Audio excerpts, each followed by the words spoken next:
I want y'all to come to the stage like you just won a new car. A new car.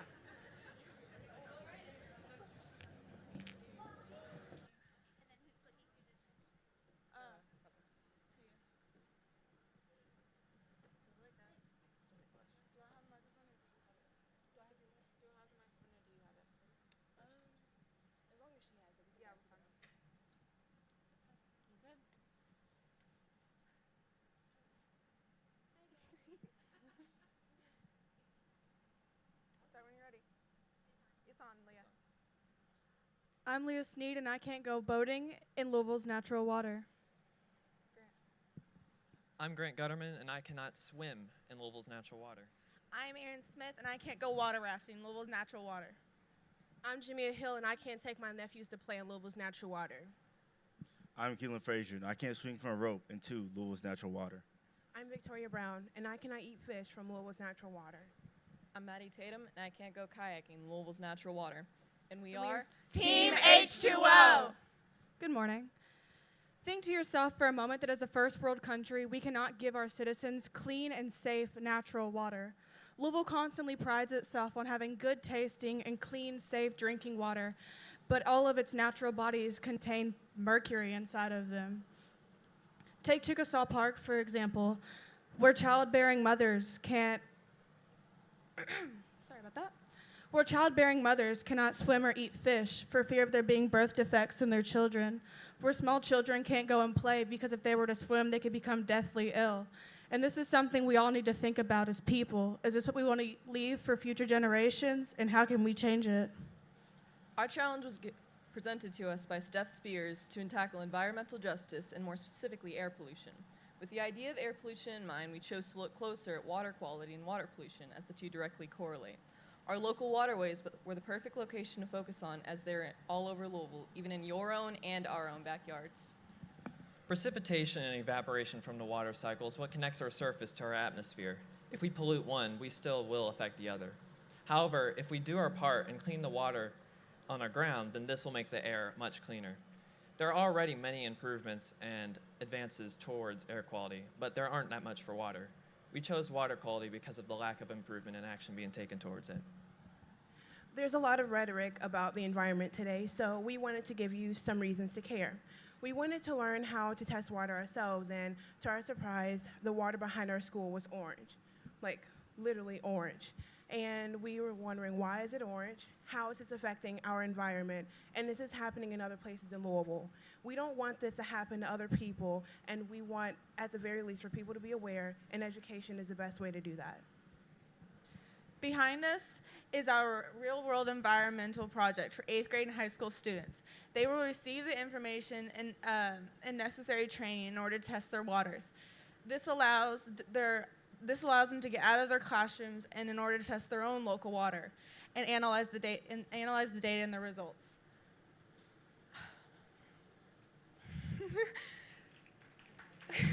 Sorry. High schoolers can mentor 8th graders. I'm sorry. Our initiative started in the classroom with Professor Russell Barnett from U of L. He then got his hands on a water test, and we realized that the potential impact was not in creating awareness, but was in teaching students what we've learned and how to create change. We've gained support throughout the district with many people, but we wouldn't have any of that without support and help from Lauren Neiman from Fern Creek High School. From support from Dr. Coleman herself, Lacey Eccles, a K-12 science instructor, we've been able to create this hands-on curriculum that will lead to progress in the future. With 9,200 students being involved in 80 classrooms, 8 trees per classroom will be planted, creating 640 trees. This will create 3.33 square miles of vegetation and riparian buffers over the next 5 years, creating $800,000 in air pollution control in a year, and then 40 million. Even though the challenge initially stated air pollution, we thought it best to build our solution around water quality because they're not isolated issues. It's best to understand how these different processes correlate because everything is connected through the natural processes that occur on Earth. Just like you can't solve a puzzle looking at only a few pieces, you can't strive towards environmental justice without realizing how connected these issues are. And this isn't something we can put off to our great-grandchildren. It's happening now. Climate change is here, and it looks like suffering. These issues impact the poor and disadvantaged the hardest and the fastest. So environmental justice is social justice issues as well.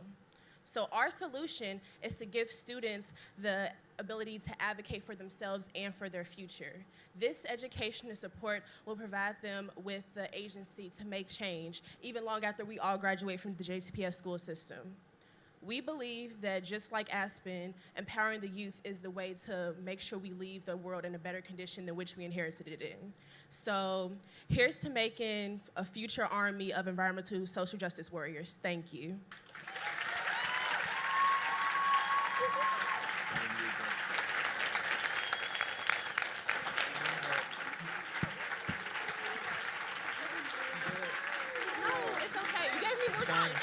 All right, we still got questions. We got it. Creek, you got 3 minutes with your judges. Okay. Ask away.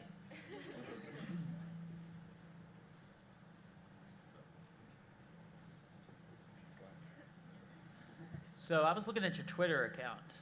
Hi. And I see on here you're talking about the impact or the intersection of taxes and pollution. Can you talk a little bit more about why you made that post and how you're thinking about that intersection? Yeah, so just to add on to why we didn't choose air over water, or we chose water over air, is because there are projects that can tax factories or places or businesses that lead to runoff in the water. And for water, there isn't much as far as, there isn't many people advocating to keep our water safe and clean. While for air, there are factories that are still able to release tons of toxins in the air, and that will still fall into the water in the first place. So as far as taxes and what is being put into the water, that's really where we're at. There's not many tax dollars being paid, even extra, for people who are running off and damaging our water, if that answers it. Also, sorry, to tangent off of that, it's sometimes it can get complicated because there's these things called non-point sources and point sources, and a lot of water pollution comes from non-point sources, so that means it's harder to tell exactly where they came from. So they could come from a general area, or it could be runoff that came, from somewhere. So yeah, that's one of the reasons why it's harder to tax businesses. Big points for you all as far as a team, because the first thing you did was give Aaron a hug after you finished your presentation. I thought that was really, really nice. What are some of the tangible things? You talk about educating kids, 8th graders, in order to have the tools. What tools are you providing them? What are some of the tangible things that a kid can do in order to save the water? So we created a whole entire lesson plan that is already prepared and ready for the teachers to teach immediately.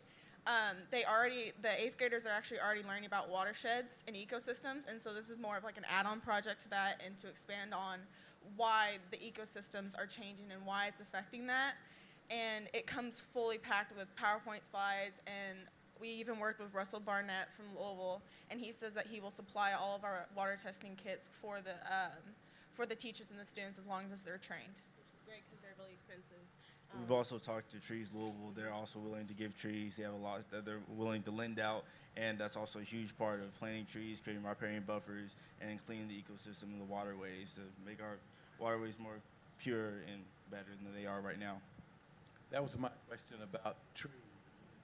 Talk a little bit more about the clarification about planting trees. That's an active part of the plan. Yeah, we realized recently that we just go straight into planting trees and don't really go in depth to how we got from water testing to planting trees, but that's actually a huge part in creating riparian buffers and fixing waterways. By planting those trees there and allowing those riparian buffers to grow, it helps a lot, and that's what the students would take in planting in their own communities. So it takes what they're learning about Chesapeake Bay already with watersheds more directly to them in their own communities and in their own city. And riparian buffers are water that's aligning trees and vegetation aligning waterways, which significantly help with the water quality, because you see that you're going to see in our exhibit a lot of our natural water around it. It's just barren, like it's just no trees, no vegetation, and that really depletes the water quality because the sunlight's able to deoxygenate the water and other things like that. So planting trees along our natural water is really going to help when it comes to the quality. One more question, judges. I have a question. In your written report, you mentioned piloting the lesson plans with middle schools, so 8th grade science teachers. Are you working with some right now? Is that for future? Yes. Yeah, so currently we've already contacted Alyssa Reedy from Olmsted North, and she teaches 8th grade science. And so she's already on board to pilot the test, and then we'll, with the help of Lacey Eccles, the K-12 science director, we'll get other teachers that are willing to experiment with this lesson plan. And since the resources are already provided, all the teachers would have to do would go over the lesson plan and use their PD hours, the professional development hours, to go get trained by Russell Barnett. And Lacey Eccles is a big supporter of ours, so it really helps to get that confidence from her. Thank you. All right, y'all give it up for Fern Creek